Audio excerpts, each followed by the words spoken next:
In a land where flowers could talk and trees swayed to music, there lived a kind and brave girl named Princess Rosalie.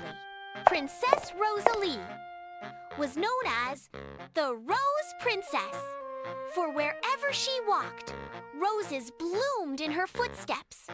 Red, pink, yellow, even glowing blue ones. Princess Rosalie lived in Blue Moria Castle, surrounded by lush rose gardens, playful bunny guards, and friendly butterflies who whispered secrets of the sky. But one day, the roses cried. One morning, the roses didn't bloom. The skies turned gray, the butterflies stopped whispering, and the birds went silent. A cold wind whispered through the land. The colors are fading. The joy is sleeping. In the royal scrolls, Princess Rosalie read of a legend. Only the magical golden bird can bring back the colors of Blue Moria, but it lives in the hidden sky nest beyond the stormy mountains. Princess Rosalie took a deep breath, kissed her sleepy bunny goodbye, and set off on her adventure with her talking rose wand and a glowing lantern. Princess Rosalie. First stop was the Forest of Echoes, where every sound repeated itself except one. The forest was silent. Trees had no voice. Even the owls sat with puffed cheeks, unable to hoot. Suddenly, a little tree whispered, "The silence makes us sleepy. Sing us a song, Rose Princess." Princess Rosalie stood tall and sang a song of blooming flowers and warm sunshine. The trees swayed, the owls hooted, echoes returned. A path lit up before her. The forest had given her a glowing feather. "The golden bird will know this," said the tree. Next, Princess Rosalie reached the River of Riddles. The bridge was gone, and in its place stood a giant turtle. "To cross, you must answer," said the turtle, blinking slowly. "I have no mouth, but I sing. I have no wings, but I fly. I disappear with the sun. What am I?" Rosalie thought hard, then smiled. "You're the wind." The turtle grinned and formed a bridge from glowing stones. "Good luck, Rose Princess." As she climbed the windy mountains, black clouds swirled around her. "You'll never find the bird," laughed the wind. But Rosalie held the glowing feather close and whispered, "I believe in light, and I believe in friendship." Just then, oosh! A golden sparkle zipped across the sky. The golden bird appeared, caught in a cage of shadows on a rocky cliff. The bird chirped sadly, its light fading. Princess Rosalie ran toward it, but the shadows hissed, "Leave or lose your color too." Rosalie stood firm and raised her rose wand. "I give my color to save the world!" A giant wave of pink, red, and gold light exploded from her heart. The shadows vanished. The cage shattered. The golden bird flapped its wings and glowed brighter than the sun. It chirped a magical song, twirling around Rosalie, and kissed her forehead. "You were never alone," Golden Bird said. "Your kindness is the true magic." As Rosalie flew home on the Golden Bird back, a rainbow followed them. The flowers bloomed, the sky turned crystal blue. Birds sang, butterflies danced. Back at Blue Moria, the kingdom cheered, and a rose bloomed on every rooftop. The Golden Bird made its nest on the castle tower, and Rosalie was crowned Queen of Courage and Colors. And from that day forward, whenever someone felt sad or gray, they'd close their eyes and whisper, "Rosalie and the Golden Bird, bring me colors today." And somewhere, a little rose would bloom. Long ago, in the sparkling kingdom of Luminara, there lived a kind young princess named Aria. She had golden hair that shone in the sunlight and eyes as blue as the summer sky. But What made her truly special wasn't her crown or her gowns, it was her heart.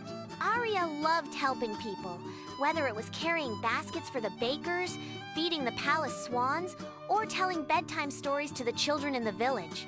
One evening, Aria's grandmother, Queen Marielle, told her a story. Long ago, the queen began, there were a pair of magical glass shoes. They were crafted from the purest crystal by the Fairy of Light. Whoever wore them could travel anywhere in the blink of an eye, heal sadness with a single dance, and make flowers bloom even in the snow. But they disappeared many years ago. Aria's eyes widened. Where did they go? No one knows, her grandmother said, smiling mysteriously. Some say they are hidden where kindness shines the brightest. A week later, on her 17th birthday, Aria was given a small, mysterious box from the royal treasure room. Inside lay the most beautiful shoes she had ever seen, delicate glass slippers that sparkled with tiny rainbows when the light touched them. A note lay inside. For the princess, whose kindness lights the world. Aria slipped them on, and instantly, a warm glow surrounded her. She felt lighter than air, and with a little step, whoosh! She found herself in the middle of the royal garden without even walking there. Eager to test her new gift, Aria decided to visit the nearby Snowdrop Village in pride. She is Aria! Began to dance in her glass shoes. As her feet touched the frozen ground, snow melted into streams of water. The earth softened, and tiny green shoots began to appear. In minutes, bright flowers and fresh vegetables sprouted all around. The villagers cheered. The princess has brought spring to our winter. The days later, Aria learned that the crystal forest was in then. She realized the problem wasn't the weather, but sadness itself. The animals had been separated from each other after a storm blocked their paths. Aria began to twirl and leap gracefully. Her dance in the magical shoes released gentle notes of music like silver bells. The animals lifted their heads, their spirits rising. Slowly, color returned to the flowers. The birds began to chirp again, and the paths cleared, reuniting the animal families. One morning, a shadow covered Luminara. A huge dark cloud swirled above the kingdom, bringing strong winds and covering the sun. People couldn't see, and the plants began to droop. Aria knee up close. She saw the cloud was made of tiny shards of sadness from all over the land, gathered together by an old, forgotten magic. She began her most powerful dance yet. Each step sent out waves of light, breaking apart the darkness. Her glass shoes sparkled brighter and brighter, until the cloud burst into thousands of glowing fireflies that drifted peacefully across the sky. When she returned to the ground, the people of Luminara clapped and cheered. They begged her to keep the shoes forever, to protect the land. And so, the princess who once dreamed of adventures became the guardian of joy and hope for her kingdom. Whenever someone in Luminara saw a sudden bloom of flowers in winter, a patch of sunlight on a rainy day, or a rainbow at night, they whispered, "The princess must be dancing in her magical glass shoes." Far away, beyond the tallest mountains and the coldest clouds, lay the Crystal Valley, a land where winter never left. Snow blanketed the hills like soft marshmallows, icicles sparkled like glass chandeliers, and the rivers were made of shimmering silver ice. In the middle of this snowy wonderland stood Frostlight Palace Prince, the Snow Princess Fairy. She had wings shaped like snowflakes, hair as white as freshly fallen snow, and eyes that sparkled like frozen lakes under the sun. Princess Ilara had a special gift. She could control the snow and ice with a flick of her silver wand. But she used her magic only for good, making sledding hills for children, decorating the forest with frost patterns, and creating warm, glowing snow lanterns at night. The Winter Star Festival. Every year, on the longest night of winter, the Winter Star festival off. But one year, something strange happened. It was the morning of the festival, and Alara was preparing her gown of snow petals and her crown of frosted silver leaves. Suddenly, a white dove swooped through her window, its feathers dusted with frost. "Princess Alara! Princess Alara!" it cried. "The winter star is missing. It never appeared in the northern sky." Alara gasped. "That can't be. Without the winter star, the valley's magic will fade. The snow will turn to bitter ice, and the gentle winter will become a storm."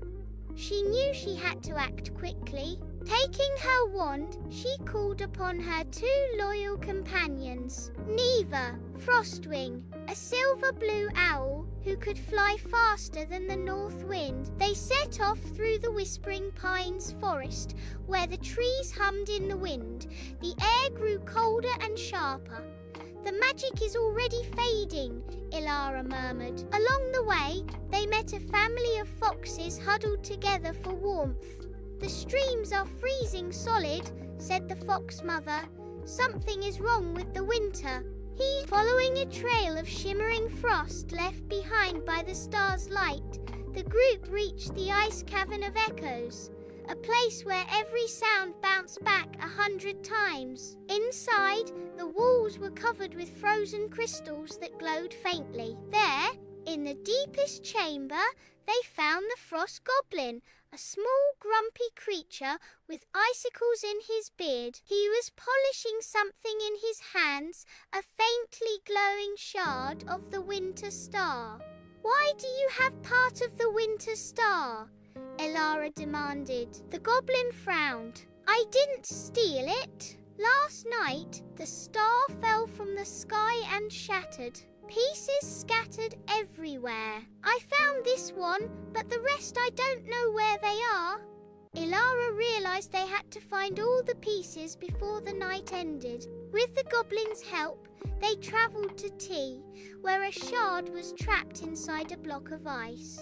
Alara melted it gently with warm snow magic. The snowstorm peaks, where a shard was guarded by a mischievous wind spirit who only gave it up after Alara promised to send warm breezes to the mountain animals. Tea, where the final shard lay beneath the water. Neva dove in bravely, bringing it back up before it could sink into the deep. With all the pieces in her hands, Alara placed them in her crystal goblet.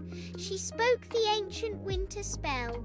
"Star of frost, star of light, shine again in the sky tonight. Warm the heart, protect the land, glow with magic in my hand." The shards floated into the air, spinning faster and faster until they became one whole glowing star again. With Frostwing carrying it high, they returned to Frostlight Palace. That night, the people and creatures of Crystal Valley gathered. Alara placed the winter star on the highest tower, and its golden light spread across the land. The snow became soft and sparkling again.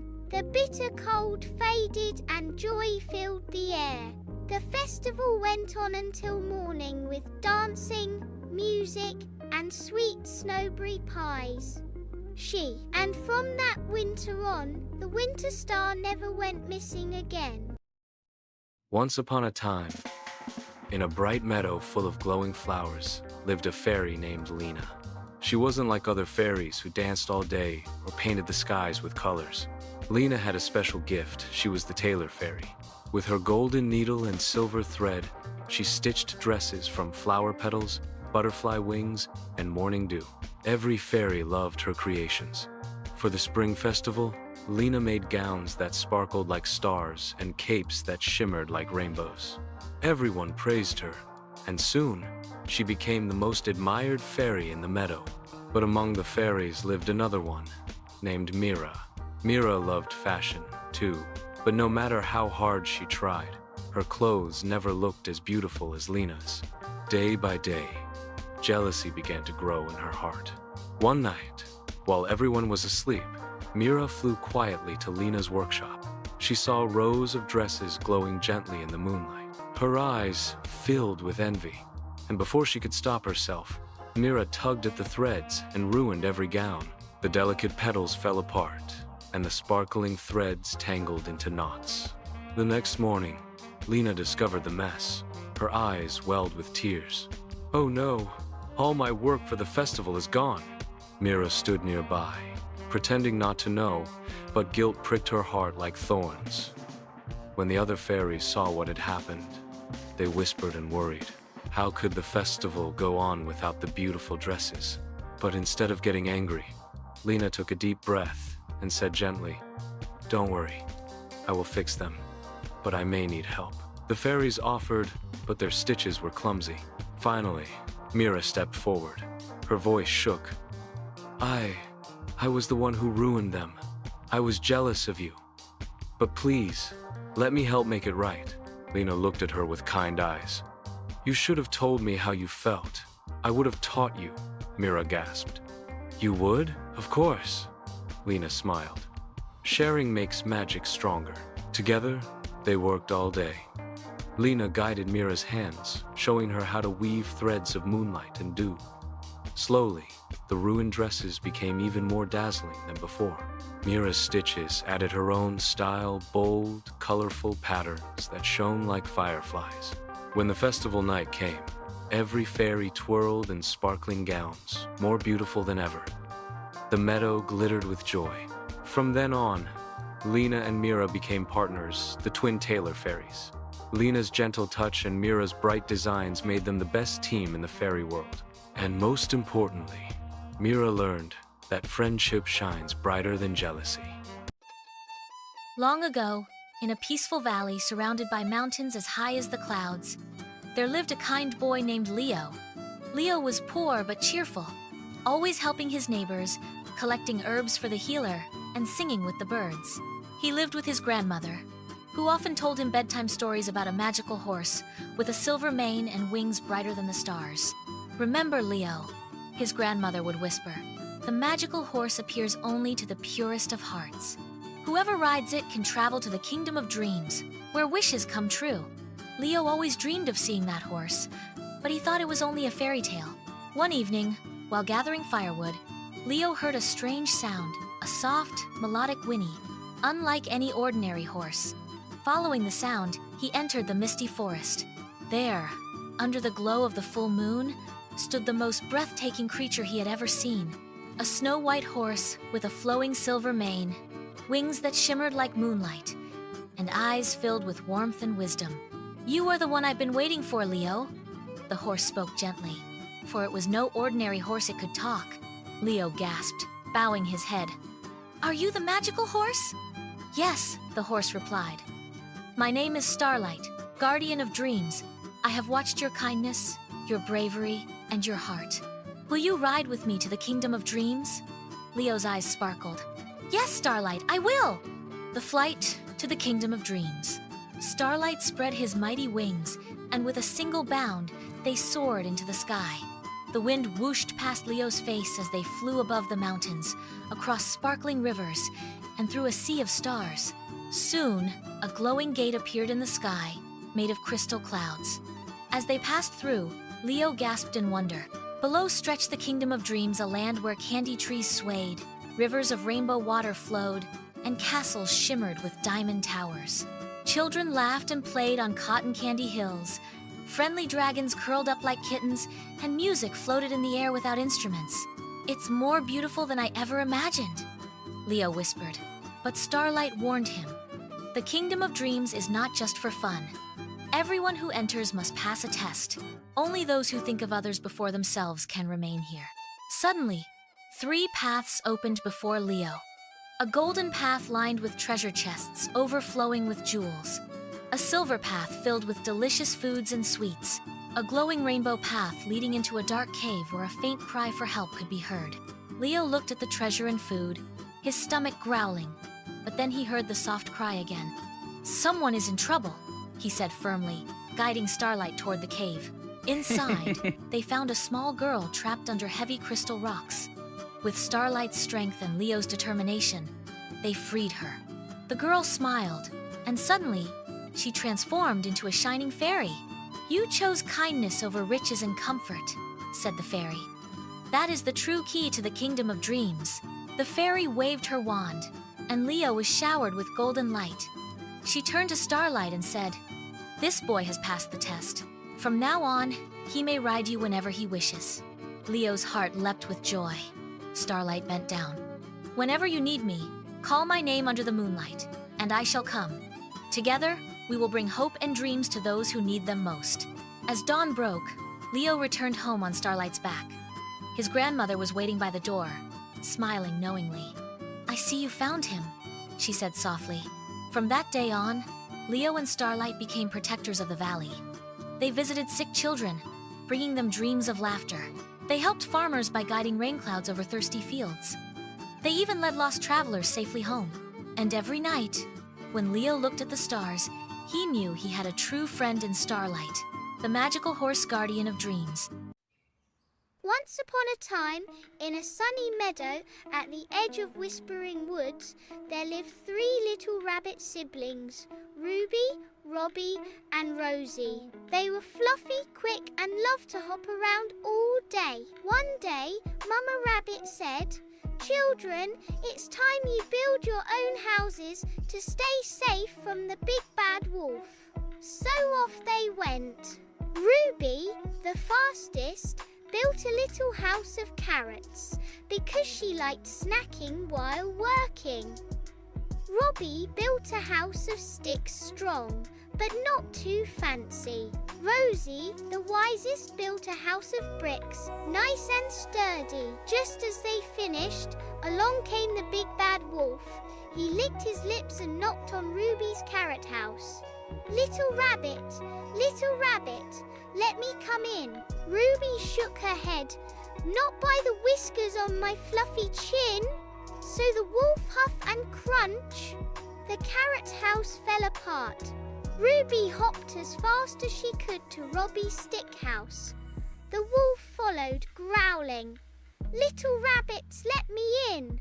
Not by the whiskers on our fluffy chins." The wolf huffed and puffed, and snap! Now the wolf was very, very hungry. "Little rabbits, let me in." No, the wolf huffed, puffed, and huffed again. But the brick house stood strong. Tired and grumpy, the wolf sat down. Rosie peeked out and said, "Wolf, you don't have to scare us. If you ask nicely, we'll share our carrot soup." The wolf's eyes widened. "Really? No one has ever shared with me before." So they all sat together, sipping warm carrot soup, and from that day on, the big bad wolf became the not-so-bad wolf, and the rabbits had a new friend,